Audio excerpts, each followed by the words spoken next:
ഒരു ബിസിനസ്മാൻ പ്രത്യേകത എന്ന് പറഞ്ഞാൽ നമ്മൾ എന്ത് ബിസിനസ്സാണ് തുടങ്ങേണ്ടത് അതിനെപ്പറ്റി കറക്റ്റ് മനസ്സിലാക്കി പഠിച്ചതിൻ്റെ ശേഷം മാത്രമേ ബിസിനസ്സിലേക്ക് ഇറങ്ങാൻ പാടുള്ളൂ. 12 കൊല്ലം കൊണ്ട് ഇന്ത്യയിൽ 224ാമത്തെ ഷോറൂമാണ് നാളെ രാവിലെ എറണാകുളത്തെ കലൂർ ഉദ്ഘാടനം ചെയ്യുന്നത്. 4 മാസം മുമ്പ് 500 കോടിയാണെങ്കിൽ ഇന്ന് 600 കോടിയിലേക്ക് ആ കമ്പനി എത്തിച്ചു. അൽഹംദുലില്ലാ. അത്രയും എഫേർട്ടും ഹാർഡ് വർക്കും ഇന്ത്യ മൊത്തം ബൈ റോഡ് ഓടിച്ച് സൈറ്റ് കണ്ടുപിടിച്ചിട്ടാണ് അജ്ഫാൻ എന്ന് 14 സ്റ്റേറ്റിൽ ഓപ്പൺ ആക്കിയിട്ടുള്ളത്.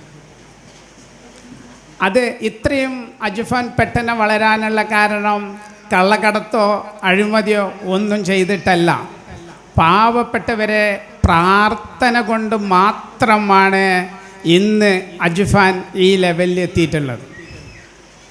ഇന്ന് 3000 ജോലിക്കാരുണ്ട്.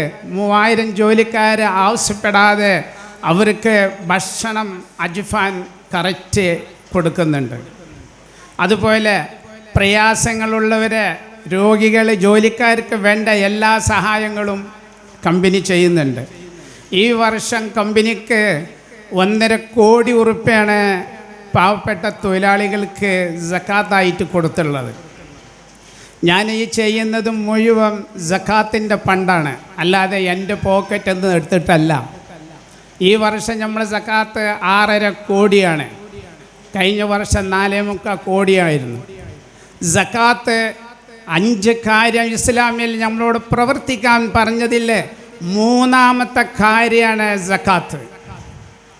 നമ്മൾ സക്കാത്ത് കൊടുക്കാതെ നമ്മളെ കുട്ടികൾക്ക് വരാൻ പോണ്ട തലമുറകൾക്ക് സമ്പാദിച്ച് വെച്ചാൽ അത് ഭയങ്കരമായ തെറ്റാണ്. സൂറത്ത് തൗബയിൽ 34 മുതൽ 38 വരെ പറയുന്നത് സക്കാത്ത് കൊടുക്കാത്തതിൻ്റെ ശിക്ഷയാണ് പറയുന്നത്. നമ്മൾ സക്കാത്ത് പറഞ്ഞാൽ ആരും അത് മൈൻഡ് ചെയ്യൂല, അത് ശ്രദ്ധിക്കൂല. മറ്റുള്ള ജമാഅത്തിന് പള്ളിയിലേക്ക് ഓടും, ജുമായക്ക് ഭയങ്കര ഓട്ടം ഓടും, പിന്നെ ഹജ്ജിന് പോവും, ഉംറയ്ക്ക് പോവും. ഇതിനൊക്കെ മുൻപന്തിയിലാണ്.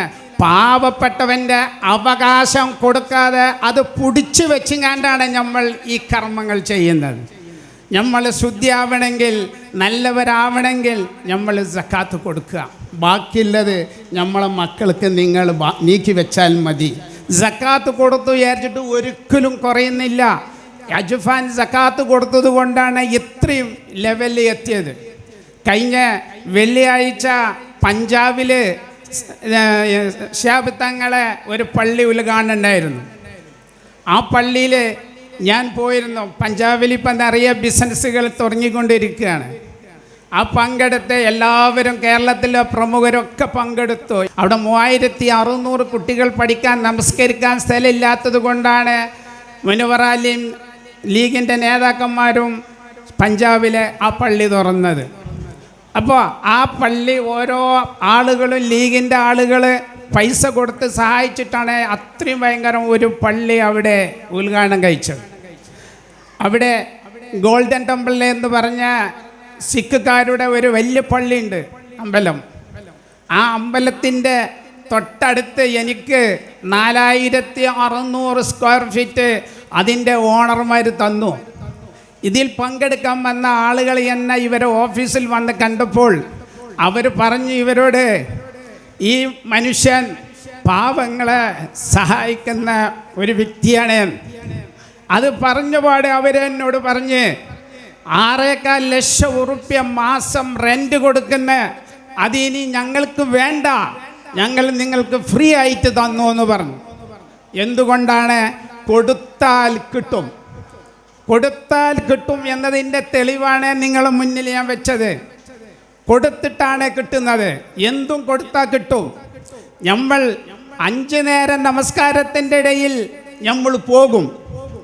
ഇന്ന് സുബൈക്ക് പള്ളിയിൽ പോയ ആളുകൾ എത്രയോ മണ്ണിലായിപ്പോയി. അപ്പോൾ നമ്മൾക്ക് പോകാനുള്ള ചിലവ് എത്രയാണ്?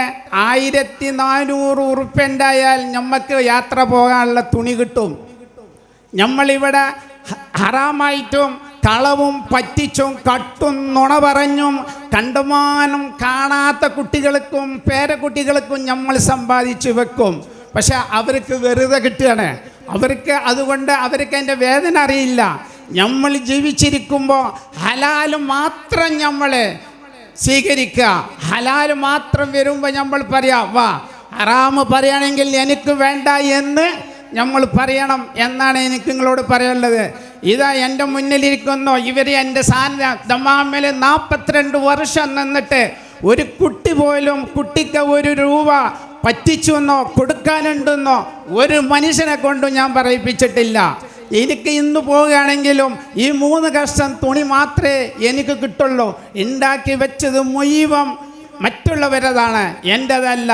അൽക്കാഫ് സൂറത്തിൽ 46-ാമത്തെ ആയത്ത് നമ്മളോട് പറയാണ്, അൽ മാലു വൽ ബനൂന സീനത്തുൽ ഹയാത്ത ദുനിയ ബാഖിയാത്തു സാലിയാത്തു ഖൈറിൻദ റബ്ബിക സവാഉൻ ഖൈറും അമല. ഈ കാണുന്ന സ്വത്ത് മുതൽ ഒക്കെ നിനക്ക് അലങ്കാരമാണ്. അതാരതാ? എൻ്റെത്. കൊട്ടാരാരാ? എൻ്റെത്. ഈ കച്ചവടം മുഴുവൻ എൻ്റെത്. അല്ലാഹ് പറഞ്ഞു ഇതൊന്നും എൻ്റെതല്ല, നീ വെറുതെ പറയാണ്. നിനക്ക് കൊണ്ടുപോകാൻ ഖൈറമൽ കർമ്മം ചെയ്തത് കൊടുത്തത് എന്ന് മാത്രമേ നിൻ്റെതുള്ളൂ എന്ന് അല്ലാഹ് നമ്മൾ അൽക്കാഫിൽ ബോധിപ്പിക്കുന്നുണ്ട്. അപ്പോൾ എനിക്ക് നിങ്ങളോട് അധികം ഞാൻ സംസാരിക്കുന്നില്ല, നിറയെ ആൾ കാത്തിരിക്കുന്നുണ്ട്. അതുകൊണ്ട് സക്കാത്ത് കറക്റ്റ് കൊടുക്കുക. എന്നാൽ നിങ്ങളെ വർക്കത്തുണ്ടാവും. സക്കാത്ത് കൊടുത്തില്ലെങ്കിൽ നിങ്ങൾ അതിൻ്റെ ശിക്ഷ നാളെ പരലോകത്തിൻ്റെ ശരിക്ക് അനുഭവിക്കേണ്ടി വരും.